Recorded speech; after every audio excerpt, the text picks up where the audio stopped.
Good morning all of you.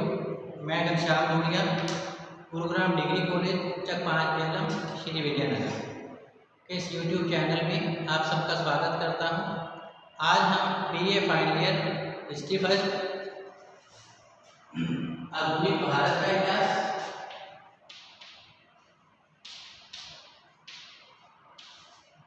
आधुनिक भारत का इतिहास,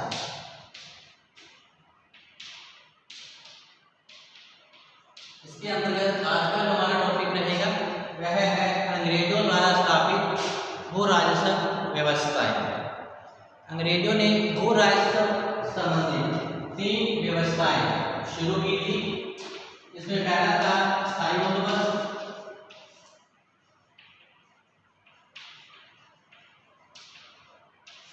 दूसरा रेतवारी बंदोबस्त या व्यवस्था,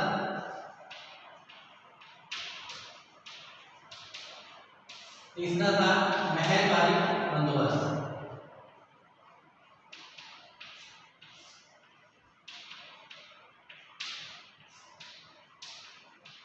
महलवारी बंदोबस्त या व्यवस्था।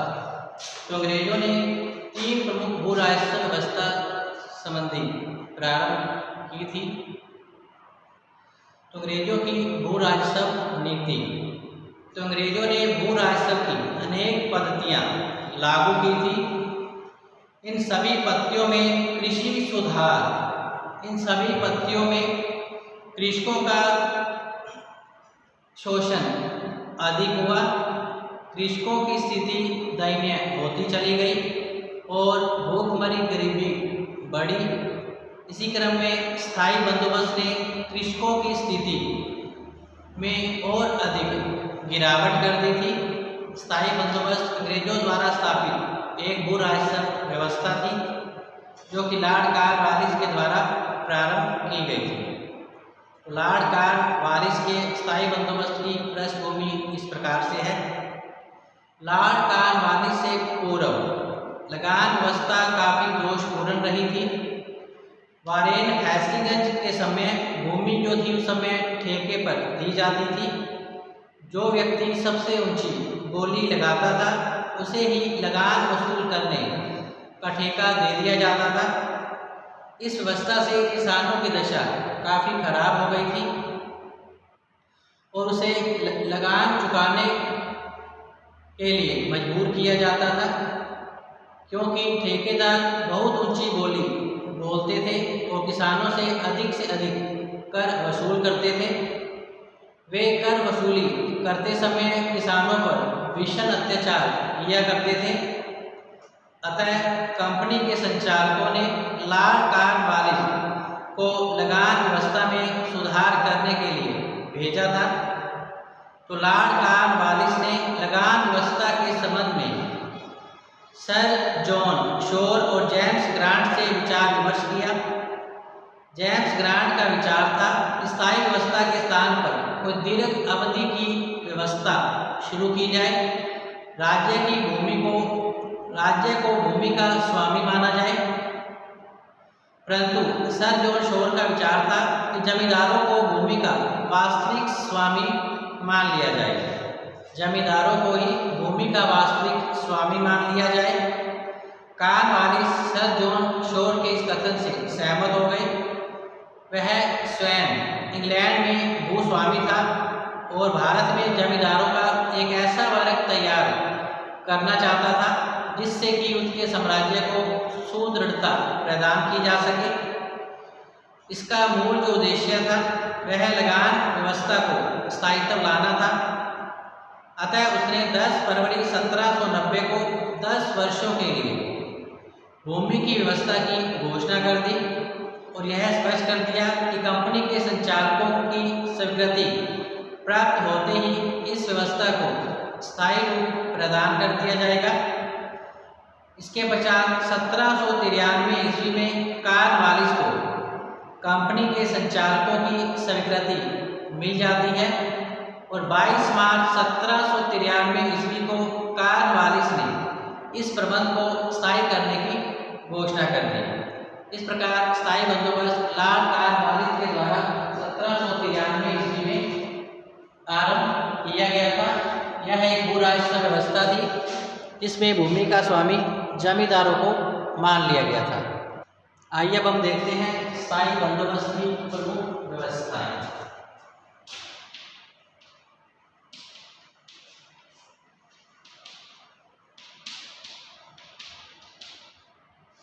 स्थायी बंदोबस्त की प्रमुख व्यवस्थाएं।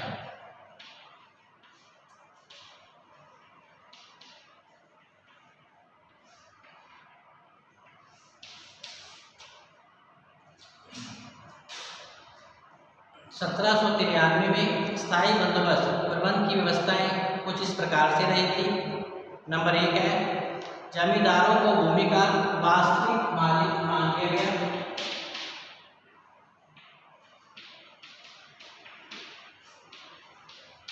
जमींदारों को भूमि का वास्तविक मालिक मान लिया गया।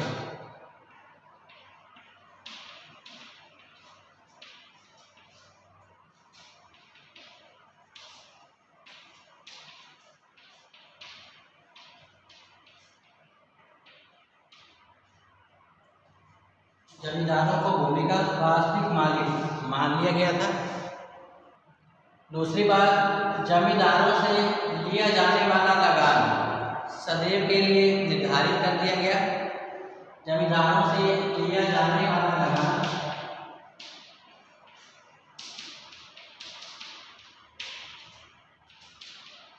जमींदारों से लिया जाने वाला लगान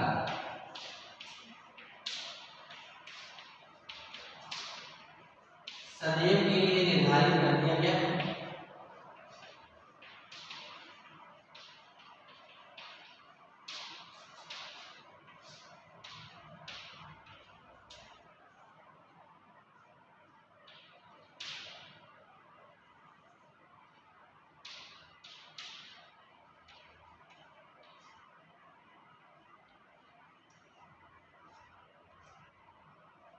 जमींदारों से लिया जाने वाला जो लगान है सदैव के लिए निर्धारित कर दिया गया था। यह भी कहा गया कि सरकार के द्वारा निर्धारित लगान को कभी भी बढ़ाया नहीं जाएगा। इसके अलावा 3 नंबर पर है, जब तक जमींदार अपने हक का लगान देता रहेगा। जब तक जमींदार अपने हक का लगान देता रहेगा,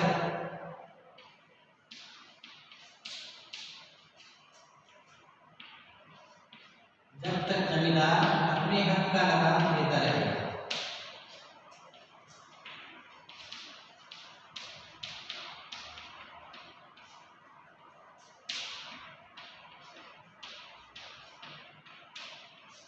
तब तक उसे भूमि से बेदखल नहीं किया जाएगा।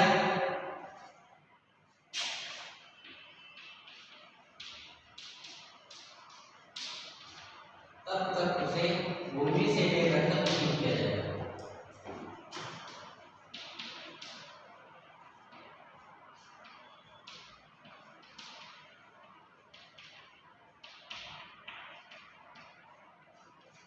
तब तक उसे भूमि से बेदखल नहीं किया जाएगा। 4 नंबर, चूंकि राज्य भू स्वामित्व के अधिकार से मुक्त हो गया, अतः जमींदारों से किसी अन्य कर का दावा नहीं किया जाएगा। नेक्स्ट है, जमींदारों से समस्त न्यायिक अधिकार छीन लिए गए।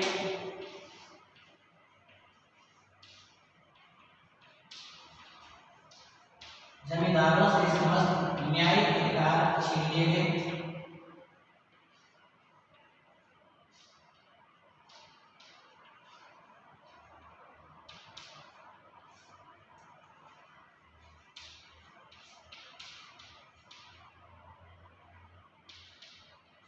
जमींदारों से समस्त न्यायिक अधिकार छीन लिए गए थे। इसके अलावा जमींदारों तथा उनकी रैयत के बीच संबंधों के बारे में, जमींदारों तथा उनके रैयत के बीच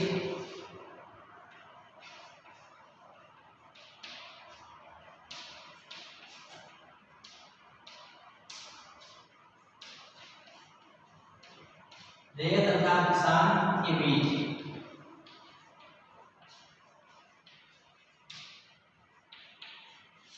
संबंधों के बारे में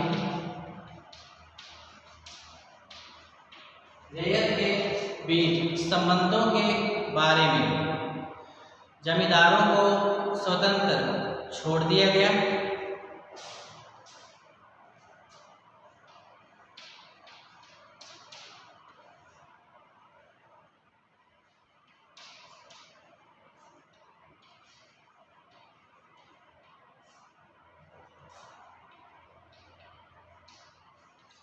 जमींदारों तथा उनके रैयत के बीच संबंधों के बारे में जमींदारों को स्वतंत्र छोड़ दिया गया, किंतु जमींदारों से कहा गया कि वे अपनी रैयत को पट्टे देंगे।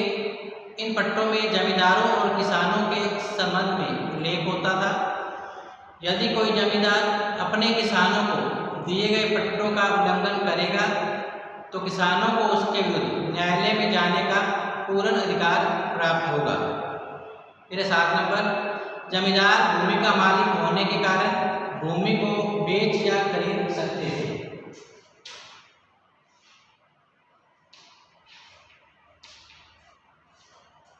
जमींदार भूमि का मालिक होने के कारण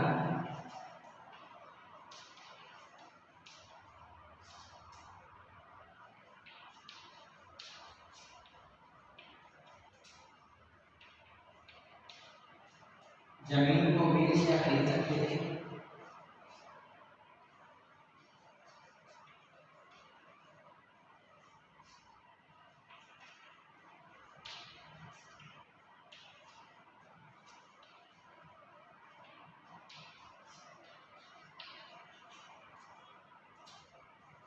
जमींदार भूमि का मालिक होने के कारण भूमि को बेच या खरीद सकते थे। तो इस प्रकार 1793 में लॉर्ड कॉर्नवालिस के द्वारा यह स्थायी बंदोबस्त भू राजस्व व्यवस्था प्रारंभ की गई थी।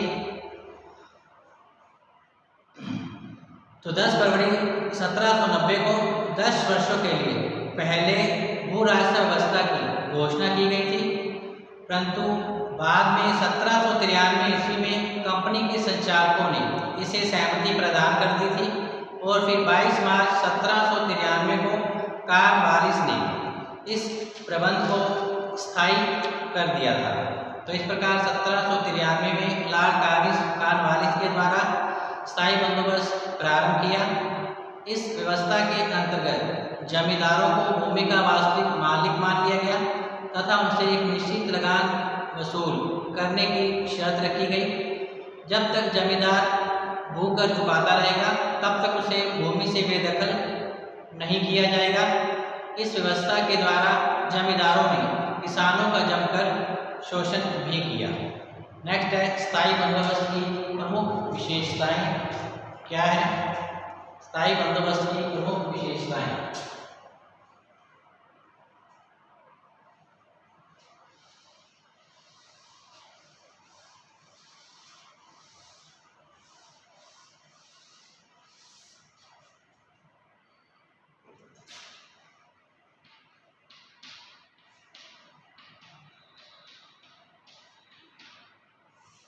स्थायी बंदोबस्त की प्रमुख विशेषताएं। नंबर 1 है लॉर्ड कॉर्नवालिस ने बंगाल में स्थायी बंदोबस्त लागू किया। इस व्यवस्था में कॉर्नवालिस ने घोषणा की थी कि 1793 में निर्धारित भू राजस्व की दर में कभी परिवर्तन न किया जाएगा और सरकार की मांग स्थायी तौर पर यही रहेगी। दूसरी विशेषता, भूमि की उपज से संबंधित 3 पक्ष थे, सरकार, जमींदार, कृषक। तो कॉर्नवालिस ने राजस्व निर्धारित करते समय जमींदारों के अधिकारों की घोषणा करके सरकार एवं जमींदारों के हितों की रक्षा कर ली थी, परंतु किसानों के हितों की उपेक्षा करते हुए उन्हें जमींदारों की दया पर छोड़ दिया गया था। 3 नंबर है जमींदार भूमि के स्वामी होने के नाते अपनी भूमि को खरीद या बेच सकते थे। ऐसा करते समय सरकार से पूर्व अनुमति लेना भी आवश्यक नहीं था। चौथी विशेषता, कॉर्नवालिस ने स्थायी बंदोबस्त करके जमींदारों की सहानुभूति प्राप्त कर ली थी। यह जमींदार उनका राजभक्त बन गया था। तो इस प्रकार स्थायी बंदोबस्त के द्वारा जमींदार वर्ग सरकार का स्वामी भक्त सेवक बन चुका था। नेक्स्ट है स्थायी बंदोबस्त के गुण क्या रहे।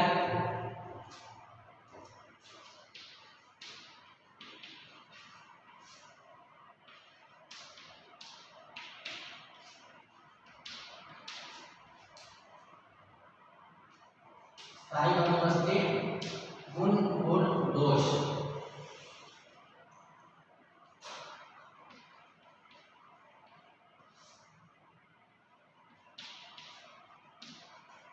गुण नंबर 1 है राज्य की आय में वृद्धि। पहला गुण है राज्य की आय में वृद्धि।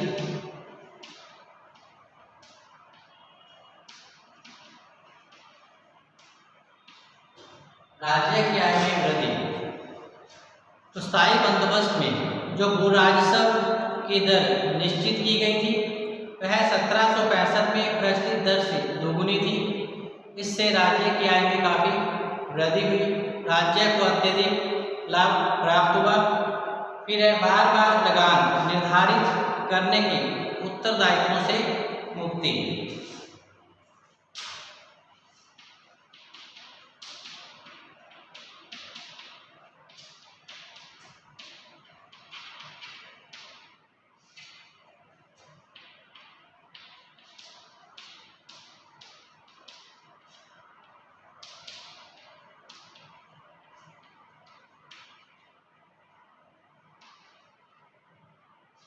बार बार निर्धारित लगान करने के उत्तरदायित्वों से मुक्ति मिली।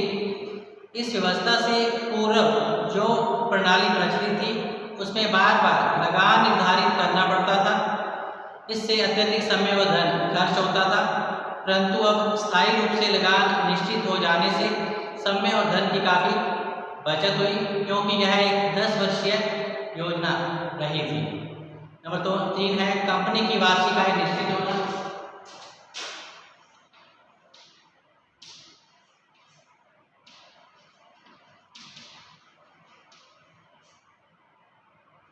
वार्षिक आय निश्चित होना।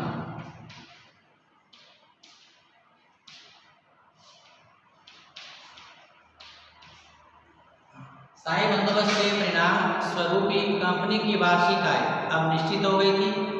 अब कंपनी को पता चल गया कि भूमि की लगान से उसे प्रतिवर्ष कितनी आय होगी। इसके आधार पर ही कंपनी आसानी से अपनी आर्थिक योजनाओं का निर्माण कर सकती थी। नेक्स्ट है जमींदार वर्ग की सरकार के प्रति निष्ठा।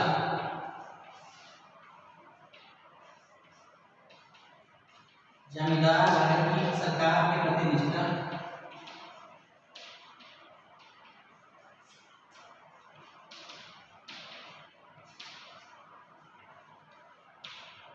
स्थायी बंदोबस्त के परिणाम स्वरूप जो जमींदार वर्ग था वह सरकार का स्वामी भक्त सेवक बन गया था। स्थायी बंदोबस्त हो जाने से ही कंपनी के कर्मचारियों को लगान व्यवस्था करने से मुक्ति मिल गई। कॉर्नवालिस ने स्थायी बंदोबस्त से जमींदार वर्ग की सहानुभूति प्राप्त कर ली थी। अब जमींदार वर्ग ब्रिटिश सरकार का स्वामी भक्त सेवक बन गया। इस वर्ग ने कंपनी को सदैव समर्थन दिया और संकट काल में कंपनी को हर प्रकार से सहायता प्रदान की। इस प्रकार जमींदार वर्ग जो है सरकार के प्रति निष्ठावान बन गया था। इसके साथ साथ स्थायी बंदोबस्त के परिणाम स्वरूप भी कंपनी की जो वार्षिक आय है वह भी निश्चित हो गई थी। इसके अलावा कंपनी के कर्मचारियों को लगान व्यवस्था से अब मुक्ति प्राप्त हो गई थी। नेक्स्ट है बंगाल की उपज में वृद्धि।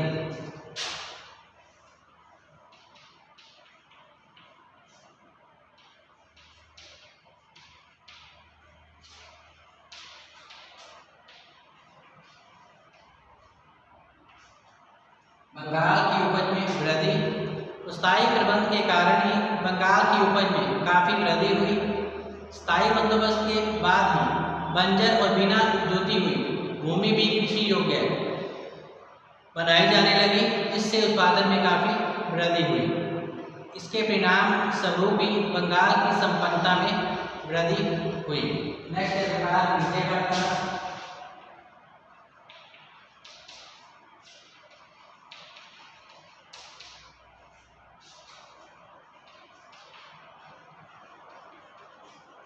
व्यापार वाणिज्य का विकास। तो कृषि के विकास के साथ साथ ही राज्य सरकार और व्यापार वाणिज्य का भी पर्याप्त मात्रा में विकास हुआ। जमींदार लोग बड़े अमीर हो गए और उद्योग धंधों तथा व्यापार की तरफ वह धन लगाने लग गए थे। इसके अलावा जमींदार वर्ग को भी लाभ मिला।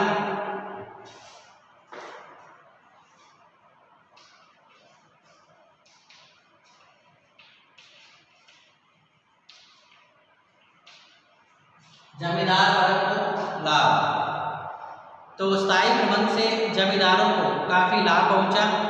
भूमि पर जमींदारों का स्थायी रूप से अधिकार स्थापित हो गया, जिससे उन्हें अपनी भूमि से पीढ़ी दर पीढ़ी लाभ प्राप्त होता रहा। यद्यपि भूमि की कीमत में निरंतर वृद्धि होती रही, परंतु लगान की राशि में कोई अंतर नहीं आया था। परिणाम स्वरूप जमींदार वर्ग अत्यंत शक्तिशाली और संपन्न वर्ग बन गया था। तो इस प्रकार स्थायी बंदोबस्त जो इसके अंतर्गत जमींदार भूमि के मालिक बन गए थे और इस प्रक्रिया के अंतर्गत किसानों का शोषण ही अधिक हुआ था। तो आइए अब देखते हैं स्थायी बंदोबस्त व्यवस्था के प्रमुख दोष क्या रहे। तो पहला जो दोष है वह है कृषकों के हितों की अपेक्षा।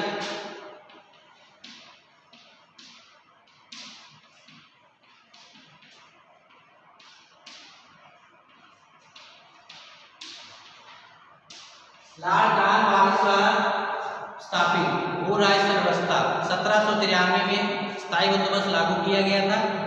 इसमें जमींदारों को ही भूमि का वास्तविक मालिक मान लिया गया था। इसके अंतर्गत किसानों के हितों की घोर उपेक्षा की गई थी। इस व्यवस्था के अंतर्गत जमींदार भूमि के वास्तविक मालिक बन बैठे।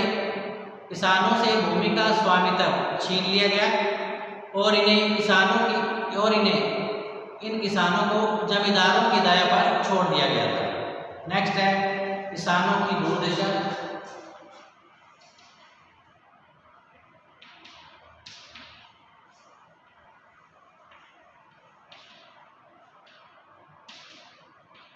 स्थायी बंदोबस्त के परिणाम स्वरूप जमींदार वर्ग ने किसानों का जमकर शोषण किया। कठोरता पूर्वक किसानों से लगान वसूल किया जाता था और जो किसान थे जमींदार वर्ग की दया पर ही निर्भर थे। जमींदार किसानों पर भीषण अत्याचार करने लगे, जिससे किसानों की दशा दिन प्रतिदिन खराब होने लगी। फिर जमींदारों के लिए हानिकारक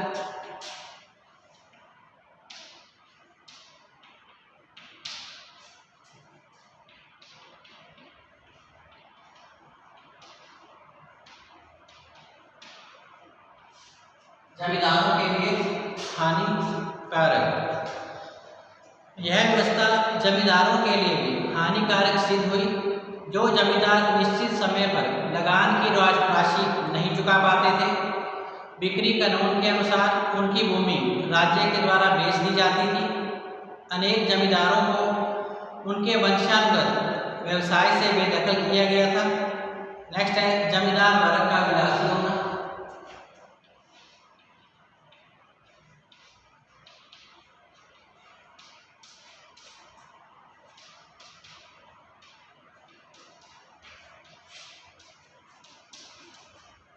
स्थायी बंदोबस्त के परिणाम स्वरूप भूमि के वास्तविक मालिक जमींदार बन गए थे। अतः ये लोग ऐशोआराम पूर्ण जीवन बिताने लगे थे, क्योंकि इससे जमींदारों की आय में काफ़ी वृद्धि हुई। ये लोग गांव छोड़कर शहरों की ओर पलायन कर गए, जहाँ ये विलासितापूर्ण जीवन बिताने लगे थे।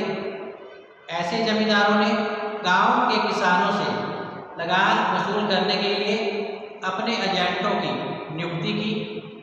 ये एजेंट किसानों का जमकर शोषण करते थे, कठोरतापूर्वक इनसे लगान वसूल करते थे, जिससे दिन प्रतिदिन किसानों की दशा काफ़ी खराब होने लगी थी। नेक्स्ट है राज्य के भावी हितों की उपेक्षा।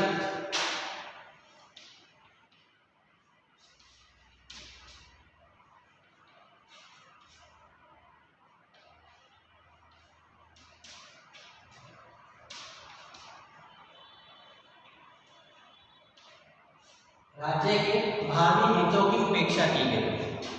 लगान स्थायी तौर पर निश्चित कर देने से राज्य को होने वाली आय भी अब निश्चित की गई। यद्यपि जमींदारों की आय में काफ़ी वृद्धि हुई थी, परंतु सरकार की आय में इतनी वृद्धि नहीं हुई। जमींदारों की बढ़ती हुई आय के कारण ही राज्य की आय बढ़नी चाहिए थी, परंतु ऐसा नहीं था। इस व्यवस्था से राज्य के भावी हितों की उपेक्षा की गई थी। फिर है सामाजिक हानि।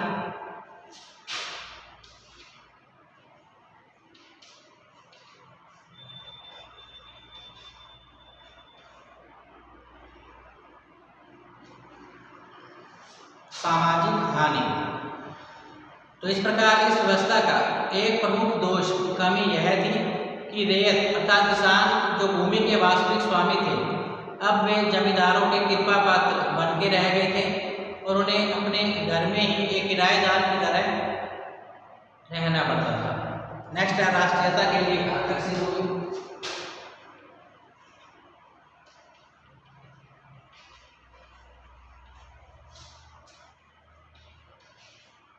राष्ट्रीयता के लिए घातक व्यवस्था तो स्थायी बंदोबस्त राष्ट्रीयता के लिए घातक सिद्ध हुई थी। इस व्यवस्था के कारण जमींदार वर्ग अंग्रेजों का स्वामी भक्त सेवक बन गया।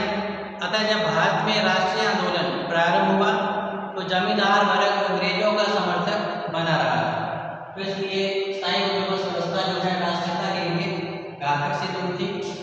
इस प्रकार स्थायी बंदोबस्त व्यवस्था है विनाशकारी योजना थी। इसके अंतर्गत किसानों से अधिक लगान वसूल किया गया, उनसे जबरदस्ती कर वसूल किए गए और उन पर भीषण अत्याचार किए गए। इस व्यवस्था में सरकार एवं जमींदार वर्ग की लाभ में रहा, किसानों को हितों की इसके अंतर्गत उपेक्षा ही की गई थी। तो इस प्रकार आज का जो टॉपिक है स्थायी बंदोबस्त यही समाप्त होता है। कल हम फिर से हाजिर होंगे। रैयतवारी बंदोबस्त और महलवारी बंदोबस्त क्या है, इसके क्या गुण दोष है, इसके बारे में जानकारी प्राप्त करेंगे। तब तक आप घर पे रहें, सुरक्षित रहें, पढ़ते रहें।